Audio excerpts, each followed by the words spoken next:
दुलाराय बर' फरायसाफोरनि बिथोन बायदियै दोरोङारि दामजु दामनाय जा मोनसे मावबादा फोरोंथाइ मावबादा होनो थाखाय दुलाराय बर' फरायसाफोरा बिथोन होदोंमोन।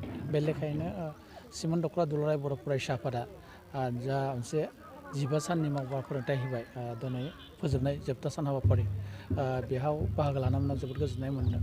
मानोना जोंनि जायफोर सोलोंसाफोर सोलोंसुलिफोर बिथांमोना जाबायदि बाहागो लानानै जा मोनसे गावसिनि रोंगौथि टेलेन्टेडखौ देखायदों दिनै जोबथा समाव जोबोद गोजोननाय मोनदों।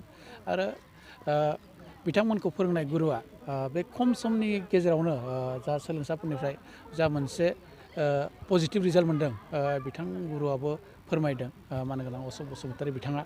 दा बे लेखायैबो जों आसा खालामदों जोंनि सोलोंसा फंबाय बिनानावमोना जाहाथे सोलोंथाइजों लोगोसे गावबा गावनि माने टेलेन्टेडखौ देखायनो थाखाय दिनै हारिमुनि बेलायावबो जा मोनसे गोसो जानाय जेरै खाम सिफुं जथा सेरजा दा बिनि सोलोंथाइ मोनसे एक्सट्रा बेखौ बिथांमोना बोजबदों बेखौ जों जोबोद बाख्नायदों।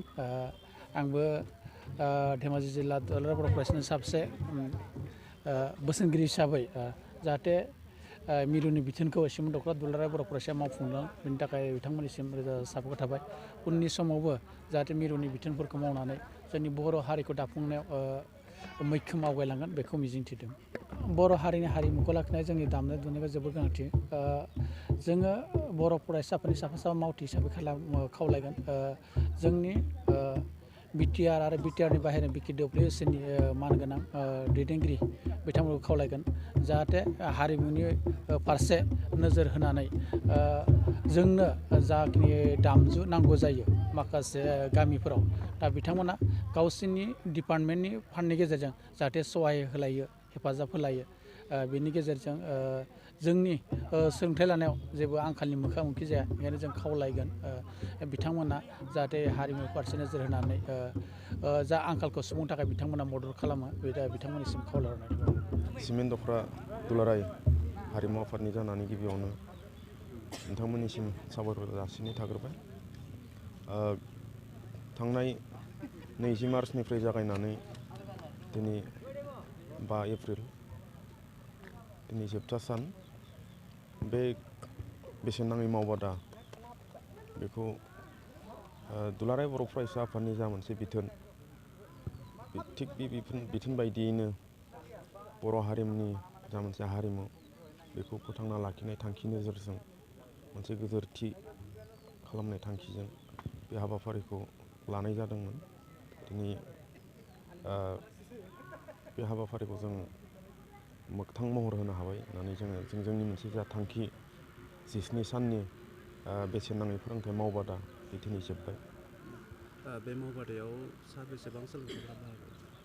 115 सा सोलोंसाफोर दंमोन गासै खाम सिफुं आरो सेरजा। दिनै जोबथा सानावहाय बिथांमोननि जा मोनसे दामनाय बेखौ डेमनस्ट्रेसन हिसाबै जोङो लादोंमोन। बै लानायाव बिथांमोननि दामनायखौ जा मोनसे जों नुनो मोनबाय बेवहाय जों मोनसे साक्सेस जानाय बायदि मोनना लादों। मानो होनोब्ला बिथांमोना बागुरुम्बा बेखौ जोंनि गेजेराव दामनानै देखायदों आरो दाउस्रि देलाय बे मोनसे बेखौबो दामनानै देखायदों। जों बिथांमोननि दामनायखौ खोनानानै जों मोनसे साक्सेस जानाय बायदि मोनदों।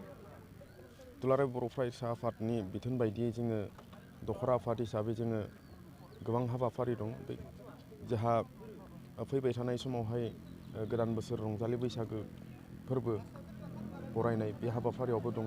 बेखौ जों दख'रा आफाद हिसाबै मैखोमै बाहागो लानानै बे बरायनाय हाबाफारिखौबो जों जाफुंहोगोन। आरो बेजों लोगोसे फैबाय थानाय समावहाय रंजालि बैसागो फोरबोनि बिदाय फोरबो बेखौबो जों दख'रा आफाद हिसाबै बे हाबाफारिखौबो जों खुंफुंनो लाहार फाहार थिग थाक खालामगासिनो दङ। ओंखायनो फैबाय थानाय समावहाय बिथांमोनानो जोंनि इयुन बिदिन्थि हिसाबै बा बै फैबाय थानाय समावहाय जोंनि बैसागो बिदाय फोरबोआवबो बिथांमोनानो बेवहाय बाहागो लागोन। आरो जोंनि बर' हारिनि जा मोनसे दोरोङारि दामनाय देनाय बा दामजु बेखौ दिनैनि बे बेसेन नाङि सोलोंथाइ मावबादानि गेजेरजों जा मोनसे सोलोंथाइ लाबाय थिग बेफोरबायदिनो बेखौ गोजोरथि लाखिगोन बेखौ जों मिजिंथियो।